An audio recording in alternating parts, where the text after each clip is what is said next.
కానీ chief secretary ఏం పట్టించుకోలేదు. అంటే ఈయన మోచేతిలో నీళ్లు తాగే ఈ అధికార యంత్రాంగం ఆయన కుట్రలు కుతంత్రాలు చేస్తే ఆ కుట్రలు కుతంత్రాలు అమలు చేసి ఆయన చేసిన ప్రభుత్వ హత్యల్లో వీళ్ళు కూడా భాగస్వాములయ్యే పరిస్థితికి వచ్చారు. ఇది క్షమించరాని నేరం. ఒకసారి ఎన్నికలు అనౌన్స్ చేసిన తర్వాత ప్రభుత్వ యంత్రాంగం అనేది ఎన్నికల కమిషన్ కింద పనిచేస్తుంది. ఆల్ పార్టీస్ కూడా ఈక్వల్ ఫుట్టింగ్ ఉండాలి. ఈరోజు ముఖ్యమంత్రి ఆఫీసు కూడా ఎన్నికల్లో పనిచేసుకున్నప్పుడు మాతో సమానంగానే ఉండాలి. అన్ని రాజకీయ పార్టీలు కూడా సమానంగానే ఉంటాయి, సమాన అవకాశాలు ఉంటాయి. అలాంటి సమాన అవకాశాలు ఉండే సమయంలో వీళ్ళు కుట్ర తీయడం చాలా దుర్మార్గం. మళ్ళీ అదే కుట్రలకు తెరలేపారు. ఈరోజు మీరు చూస్తే మేము డిమాండ్ చేసింది చాలా క్లియర్గా, ఇంటి దగ్గర డిస్ట్రిబ్యూట్ చేయండి. ఇది సాధ్యం. మీకు ఆఫీసర్స్ ఉన్నారు, సచివాలయం ఉంది, యంత్రాంగం ఉంది, ఇది పెద్ద కష్టమైన పని కాదు అని చాలా స్పష్టంగా చెప్తే మళ్ళీ ఈ ముఖ్యమంత్రి ప్రధాన కార్యదర్శి, ప్రభుత్వ ప్రధాన కార్యదర్శి జవహర్ రెడ్డి, పిఎంఓలో ఉండే ముఖ్య పైరవికారుడు, పెద్ద పైరవికారుడు ఇతను ధనంజయ రెడ్డి, ఇదే పని ఒక మిడిల్ మ్యాన్ బ్రోకరేజ్ చేస్తూ ఉంటాడు ఆయన. ఇంకొక పక్క సెర్ఫ్ సిఇఓ మురళీధర్ రెడ్డి, వీళ్ళు కలిసి మళ్ళీ అదే కుట్రకు తెరలేపారు. ఈరోజు మా డిమాండ్ చాలా స్పష్టంగా చాలాసార్లు వెళ్ళాం, ఎలక్షన్ కమిషన్కి ఇచ్చాం, సిఎస్ ఇచ్చాం, చీఫ్ సెక్రటరీకి ఇచ్చాం, గవర్నర్కి ఇచ్చాం. ఎన్డీఏ పార్ట్నర్స్ అన్నీ కూడా అందరం కలిసి ఇంటి దగ్గరనే డిస్ట్రిబ్యూట్ చేయాలి, ఇది సాధ్యం, దీనికి అనుకూలమైన స్టాఫ్ ఉన్నారు అని చాలా స్పష్టంగా రిప్రజెంటేషన్స్ ఇచ్చాం. ఇచ్చినప్పటికీ ఈరోజు మీరు చూస్తే ఎన్నికల కమిషన్ ఒకటి చెప్పారు, ఇది పెద్ద కష్టం కాదు, మీరు ఏ విధంగా అయినా సరే దీన్ని అమలు చేయమని వాళ్ళు పంపించారు. ఆమోదయోగ్యంగా అమలు చేయమని పంపించారు. అమలు చేయమని పంపించి ఆదేశాలు ఇస్తే పోయినసారి జరిగిన సంఘటనలు పునరావృతం కాకుండా కూడా చూడమన్నారు. ఈ 33 ఏవైతే హత్యలు జరిగాయో అలాంటి జరగనీయకుండా చూడండి, ఇవన్నీ కూడా జాగ్రత్తగా చేయమని చెప్పారు. చెప్పిన తర్వాత ఈరోజు చూస్తే మళ్ళీ ఒక విషయంలో మీరు చూసుకున్నప్పుడు వీళ్ళందరికీ 1,20,000 మంది, 26,000 మంది స్టాఫ్ ఉన్నారు, 15,000 మంది పంచాయతీ సెక్రటరీలు ఉన్నారు, 5,000 మంది వెలుగు సిబ్బంది ఉన్నారు, 5,000 మంది వ్యవసాయ సిబ్బంది ఉన్నారు, 3,000 మంది హార్టికల్చర్ సిబ్బంది ఉన్నారు. వీళ్ళందరూ గ్రామ స్థాయిలో ఉన్నారు. అంటే మొత్తం కలిసి వీళ్ళంతా ఒక్కొక్క వ్యక్తి ఇవ్వాల్సిన 45 పెన్షన్లు. ఆ ఊర్లో ఉండే వ్యక్తి ఆ ఊరి వీధులు కానీ ఎవరెక్కడున్నారో అన్నీ తెలుసు వీళ్ళకు. లేకపోతే వీళ్ళెందుకు పంచాయతీ సెక్రటరీ? పంచాయతీ లెవెల్లో సెక్రటరేట్ దీనికి అంటే వాళ్ళందరూ తెలుసు. తెలిసినప్పుడు ఒక్కొక్కరు 45 ఇవ్వాలి. రెండోది వీళ్ళు పోయినప్పుడు ఫింగర్ ప్రింట్ తీసుకుంటారు, ఐరిష్ తీసుకుంటారు, ఎవ్రీవేర్ బ్యాండ్ విత్ ఉంది. పంచాయతీ ఆఫీసుల్లో ఇచ్చేదే ఇంటి దగ్గర ఇస్తారు. దానికి వీళ్ళకి ఇబ్బంది ఏంటి అంటే అది చేయకుండా ఈరోజు మీరు చూసి మొండికేశారు. ఎన్నికల కమిషన్ చెప్పినా వినకుండా మొండికేసి మళ్ళీ ఈరోజు మీరు చూసి కుంటి సాకులు చెప్పి ఇది అడిగి పోలేము అంటే వాడికి దారి తెలియదు, ఊర్లో ఉండేవాడికి దారి తెలియదు, ఇల్లు తెలియకుండా వీడు ఉద్యోగం చేస్తున్నారు. అంటే ఎలాంటి కుట్రలు చేస్తున్నారో మీరు చూస్తే అలాంటి కుట్రలు చేసి మళ్ళీ ఇప్పుడు కొత్తగా బ్యాంకులో వేస్తామని అన్నారు. నేను అడుగుతున్నా, లాస్ట్ టైం మీరేం చెప్పారు? మా దగ్గర బ్యాంక్ అకౌంట్స్ లేవని చెప్పారు. పోయిన నెలలో లేని అకౌంట్లు ఇప్పుడు ఎట్టొచ్చాయి? You answer this. అంటే మీ కుట్రలు ఏం చేసినా ప్రజలు నమ్ముతారని, లేకుంటే మేము కూడా ఒప్పుకుంటామని. ఇది ఏమాత్రం ఆమోదయోగ్యం కాదు. ఈరోజు మీరు చూస్తే వాళ్ళు చెప్పినట్లు చూస్తే ఆధార్ లింక్ అయిన ఉన్న లబ్ధిదారులందరికీ బ్యాంకులో వేస్తాం, మిగిలిన వాళ్ళందరికీ ఇంటికి పోయి ఇస్తామంటున్నారు. మొత్తం 65,49,000 మంది పెన్షనర్స్ ఉన్నారు. దీంట్లో 48,92,000 మందికి లింకులు దొరికాయి, వీళ్ళకి అకౌంట్లు దొరికాయి. అంటే 75% వాళ్ళకు నేరుగా బ్యాంకులు వేస్తూ ఉంటారు. మిగిలిన వాళ్ళందరూ ఎవరైతే వికలాంగులు, లింకులు లేని వాళ్ళు, పోలేని వాళ్ళు, అనారోగ్యంగా ఉండేవాళ్ళు, వాళ్ళు 16,57,000 మంది ఉన్నారంటున్నారు. ఎవరు పోలేరు? మీ దగ్గర లింక్ అడ్రస్ ఉందా? వెరిఫై చేశారా? మీరు ఎప్పుడు వెరిఫై చేశారు? రాత్రి చేశారా? మీరు 65,49,000 మంది ఎవరు వికలాంగులు, ఎవరు ఆరోగ్యంగా బాగలేరు, ఎవరు నడవలేరు అని మీకు తెలిస్తే అంటే పోయి వెరిఫై చేసిన వాళ్ళకే ఇవ్వచ్చు కదా ఇంటి తెరిపి. నేను అడుగుతున్నాను, నీకు 75% అకౌంట్లు ఉన్నాయంటున్నారు, 25%కి అకౌంట్లు లేవంటున్నారు. పోయినసారి మా దగ్గర అకౌంట్లో లేవన్నారు. ఇప్పుడేమంటున్నారు మళ్ళీ? ఈ యొక్క 25 లక్షలు కూడా దీంట్లో అనారోగ్యంతో ఉన్నారంటున్నారు. అనారోగ్యంతో ఉన్నారని నీకెడ తెలిసింది? ఎప్పుడు చెక్ చేసావు నువ్వు? దాన్ని బట్టి ఆలోచించుకుంటే బోగస్ ఇన్ఫర్మేషన్తో వీళ్ళు కాలయాపన చేస్తున్నారు. ఇది కరెక్ట్ అప్రోచ్ కాదు, ఇది వాస్తవానికి దూరం. ఈ విషయం వీళ్ళు గుర్తుపెట్టుకోవాల్సిన అవసరం ఉంది. ప్రజల్ని మోసం చేయొద్దండి. ప్రభుత్వ యంత్రాంగం బాధ్యతాయుతంగా పనిచేయాలి తప్ప బాధ్యత రహితంగా పనిచేయడం కరెక్ట్ కాదని కూడా హెచ్చరిస్తున్నా. ఇవన్నీ చూసినప్పుడు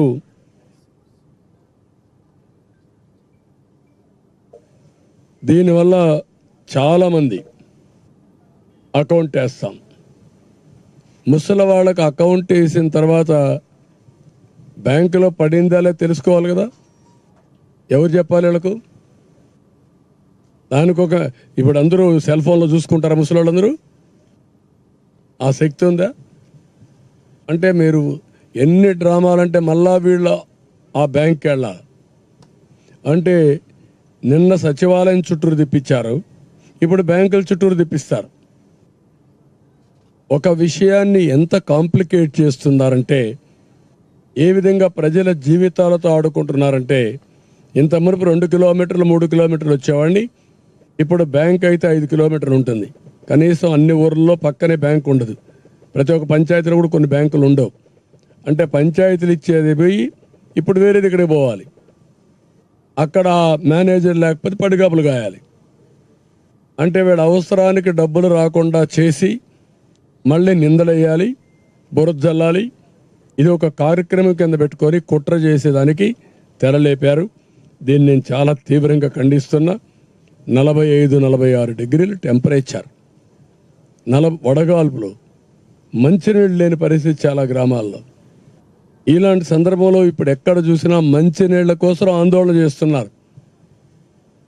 ఇంకొక పక్కన ఇలాంటివి చేసి ముసలి వాళ్ళు ఎప్పుడు కూడా ఒక ప్రమాదం ఉంటుంది, బలహీనంగా ఉంటారు. పండుటాకు మారిగా చిన్న గాలి వస్తే ఆకు రాలిపోతుంది. అలాంటి ముసలి వాళ్ళని మండు టెండర్లో బ్యాంకుల చుట్టూ తిప్పుతా ఉండడం ఏ విధంగా సబబు అని అడుగుతున్నా. సమాధానం చెప్పమంటున్నా. అంటే ఇదేనా మీకు స్ఫూర్తిని అడుగుతున్నా?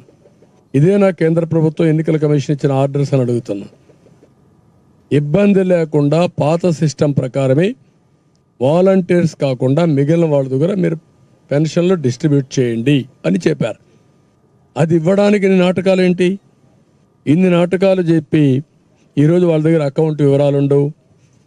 అదే మరి నిబంధనలు అవసరం అనుకుంటే ఏమేం కావాలనో వాళ్ళు ఎప్పుడో తెలియదు, పోయిన తర్వాత వాడు ఉంటాడని తెలియదు. ఈ విధంగా అనేక కారణాలతో మళ్ళీ వీళ్ళందరినీ ఇబ్బంది పెట్టే పరిస్థితికి వచ్చారు. ఇది చాలా దుర్మార్గం. ఇది నేను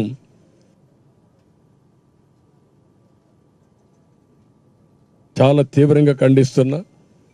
ఇప్పుడు మీరు చూస్తే 41,230 మంది సచివాలయ సిబ్బంది ఉన్నారు, బిఎల్ఓలుగా పనిచేస్తున్నారు. వాళ్ళకి డ్యూటీ ఏంటంటే ఇప్పుడు స్లిప్పులు ఇవ్వడమే కదా. స్లిప్పులు ఇవ్వడానికి ఎంత సమయం కావాలి? ఎప్పుడు ఇస్తారు స్లిప్పులు? మొదటి తారీఖు నుంచి స్లిప్పులు ఇస్తూనే ఉంటారా? ఎన్నికల ముందు ఒక రోజు పోయి స్లిప్ ఇస్తారు. ఇప్పుడు ఈ ఎక్సర్సైజ్ కూడా నీకు ఉపయోగపడుతుంది. స్లిప్లు ఇవ్వడానికి ఏ ఇల్లు ఎక్కడుందో చెక్ చేసుకుంటావు. ప్రీ రిహార్సల్స్, పెన్షన్లు ఇచ్చావు, ఒక రోజంతా ఊరంతా తిరిగావు, అందరికి ఇచ్చారు, ఎవరు ఎక్కడున్నారో చూస్తారు. రేపు డిస్ట్రిబ్యూషన్ ఆఫ్ స్లిప్పులు కూడా చాలా ఈజీ అయిపోతుంది. అట్లా కాకుండా వీళ్ళు ఇప్పటి నుంచి స్లిప్పులు ఇస్తున్నారు కాబట్టి, వాళ్ళకి సమయం లేదు కాబట్టి వాళ్ళు పెన్షన్ డిస్ట్రిబ్యూట్ చేయలేము అని ఎక్స్క్యూజ్ తీసుకోవడం చాలా దుర్మార్గమైన పని. ఇది చాలా దారుణం. 13వ తారీఖున జరిగే ఎన్నికలకి 1వ తారీఖు నుంచి స్లిప్పులు ఇస్తారంట. ఎవడు నేర్పిస్తారు అడ్మినిస్ట్రేషన్? నేను కూడా 14 ఏళ్ళు ముఖ్యమంత్రిగా చేశాను. నా కింద కూడా పనిచేశారు మీరంతా. ఆ రోజు ఎట్లా చేశారు మీరు? పరిగెత్తిచ్చాం మిమ్మల్ని, సమర్థవంతంగా పనిచేశారు. ఇప్పుడు మొండికేశారు మీరు. ప్రజలకు సేవ చేయడానికి కాకుండా మీరు ఏదైతే ఒక లాయల్టీస్ ప్రజలకు ఉండాల్సిన మీరు, ప్రజలు డబ్బులు తినే మీరు, ప్రజల కోసం పనిచేస్తామని ప్రమాణం చేసి ఐఏఎస్ పాస్ అయిన మీరు, ఒక వ్యక్తి ప్రయోజనాల కోసం, ఒక పార్టీ ప్రయోజనాల కోసం పనిచేయడం తప్పు. దీన్ని నేను చాలా తీవ్రంగా ఖండిస్తున్నా, గర్హిస్తున్నా. అందుకే మేము చాలాసార్లు చెప్పాం, ఈ అధికారుల వల్ల నష్టం వస్తుంది. అలాంటి టెయింటెడ్ ఆఫీసర్స్ అంతా ప్రజాస్వామ్యానికే ప్రమాదం. అలాంటి వాళ్ళు ఎన్నికల డ్యూటీలు కూడా ఉండడానికి అర్హులు కాదు. రేపు పెన్షన్లు డిస్ట్రిబ్యూట్ చేయలేని మీ అసమర్థత ఎన్నికలు నిర్వహిస్తారంటే మీరు? నేను అడుగుతున్న స్ట్రైట్ క్వశ్చన్. ఇక్కడేం గొడవలు లేవు, ఇంటింటికి పోయి ఇచ్చే పని. రేపు 3-4 రాజకీయ పార్టీలు ఉంటారు, రౌడీలు ఉంటారు, సైర్ విహారం చేస్తారు, బూత్ క్యాప్చరింగ్ చేస్తారు. ఓటర్లకు ఏం రక్షణ ఇస్తారు? ఏ విధంగా ప్రొటెక్షన్ ఇస్తారు మీరు? You answer this. అందుకే ఇలాంటి యంత్రాంగం వల్ల ప్రమాదం. ఎన్నికల కమిషన్ కూడా అప్రమత్తంగా ఉండాలి. ప్రజాస్వామ్యయుతంగా ఎన్నికలు జరగాలి. ఎన్నికలు డిక్లేర్ చేసిన తర్వాత అన్ని రాజకీయ పార్టీలు ఒకటే ప్లాట్ఫామ్, యూనిఫామ్గా అందరికి సమాన అవకాశాలు ఉండాలి. ముఖ్యమంత్రి కాబట్టి ప్రభుత్వ యంత్రాంగం మొత్తం వాడుకోవచ్చు, బస్సులు వాడుకోవచ్చు, లేకుంటే గ్రౌండ్స్ వాడుకోవచ్చు, లేకుంటే ఇంకోటి వాడుకోవచ్చు. నో, లేకుంటే ఇంకా బెదిరించి అందరినీ మనుషులు తీసుకురావచ్చు. ఇవన్నీ జరగడానికి వీలు లేదు. ఆ విషయం ప్రభుత్వ యంత్రాంగం గుర్తుపెట్టుకోవాలి, ఎన్నికల కమిషన్ గుర్తుపెట్టుకోవాలి. అందుకే దీన్ని స్పెసిఫిక్గా మళ్ళీ చెప్తున్నా, ఎవరికైనా సరే ఏమైనా జరిగితే, ఎవరైనా కానీ చనిపోతే అది మీరు చేసిన హత్య కింద వస్తుంది. ఆ విషయం మీరు గుర్తుపెట్టుకోండి. ఏ ఒక్క వ్యక్తి కూడా చనిపోకుండా, ఏ ఒక్క వ్యక్తికి కూడా ఇబ్బంది లేకుండా మీరు పెన్షన్ డిస్ట్రిబ్యూట్ చేయాల్సిన బాధ్యత మీది.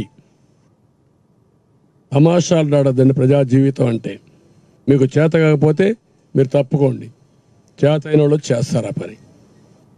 అంతేగాని ఇలాంటి తప్పుడు రాజకీయాలు చేసి, లాలుచే రాజకీయాలు చేసి ఏదో డ్రామాలు ఆడద్దండి. నేను లాస్ట్ టైం అందరికీ ఫోన్లు చేశాను. నిన్న పోయి సిఎస్ ఆఫీస్ ముందర ధర్నా చేసే పరిస్థితికి వచ్చారు అపోజిషన్ పార్టీస్. ఏంటి దౌర్భాగ్యం? Is it right? పెన్షన్ ఇమ్మని గవర్నర్ దగ్గర పోవాలా మేము? అన్ని రాజకీయ పార్టీలు ఇన్నిసార్లు మాట్లాడాలనా? Is it not the right of the pensioner? వాడు హక్కు కాదా ఇది? బుద్ధి జ్ఞానం, ఇంగిత జ్ఞానం అంటే ఎన్ని జరుగుతాయా? ఇన్నిసార్లు చెప్పించుకోవాలా మీరు మా దగ్గర? ఇన్నిసార్లు డిమాండ్ చేయించుకోవాలా? బట్ నేను చాలా తీవ్రంగా ఖండిస్తున్నా. మే నెల ఏ ఒక్కరికి ఇబ్బంది కలిగినా దానికి పూర్తి బాధ్యత ఈ ముగ్గురిదే. చీఫ్ సెక్రటరీ, అదే మరి శశిభూషణ్ ఈ secretary, CEO Muralidhar Reddy, CMO ఆఫీసులో ఉండే ధనంజయ రెడ్డి. ధనంజయ రెడ్డికి in what way is concern? Chief secretary నీ డ్యూటీ అయిపోయింది, నీ రోల్ లేదు. వన్స్ ఎలక్షన్ అయిపోయిన తర్వాత నీకు రోలే లేదు. అధికార యంత్రాంగం కూడా సీఎంకి అసిస్ట్ చేయడానికి వీల్లేదు. మొన్న ఒక మీటింగ్లో చూశారు, ఏం ధనంజయ కరెక్ట్గా ఉందన్నాడు. హూ ఈజ్ ఈ ధనంజయ? ఇదే గవర్నమెంట్ ఎంప్లాయీ. దాని మీద ఎలక్షన్ కమిషన్ సస్పెండ్ చేయాలి అతన్ని. నా సెక్రటరీ నాతో రావడానికి లేదు, నాకు పొలిటికల్గా అసిస్ట్ చేయడానికి వీలు లేదు, ఎక్సెప్ట్ సెక్యూరిటీ. ప్రాణాలు కాపాడడానికి సెక్యూరిటీ ఉంటారు అంతవరకే. Beyond that nobody can assist. నీ సజ్జలు పెట్టుకోను. బట్ ఇవన్నీ గుర్తుపెట్టుకోకుండా పద్ధతి లేని రాజకీయాలు చేయడం, ఇష్టానుసారంగా బిహేవ్ చేయడం, ఇది చాలా దారుణం. దీన్ని చాలా తీవ్రంగా ఖండిస్తున్నా. నేను 9 ఎలక్షన్లు చూసా, 9 ఎలక్షన్లు రాష్ట్ర స్థాయిలో కండక్ట్ చేశాం. ఒక్కసారి ఎలక్షన్స్ అనౌన్స్ చేసిన తర్వాత chief minister cannot talk to collectors, chief secretary cannot meet him, no secretary should meet him,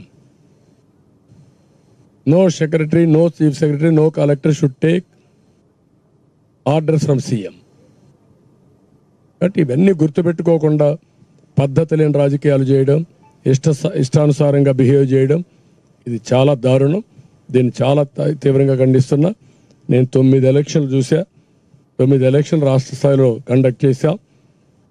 ఒక్కసారి ఎలక్షన్స్ అనౌన్స్ చేసిన తర్వాత chief minister cannot talk to collectors, chief secretary cannot meet him, no secretary should meet him, no secretary, no chief secretary, no collector should take orders from CM.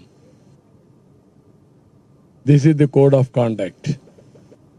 అవి కూడా తెలియకుండా ప్రవర్తించడం correct కాదు.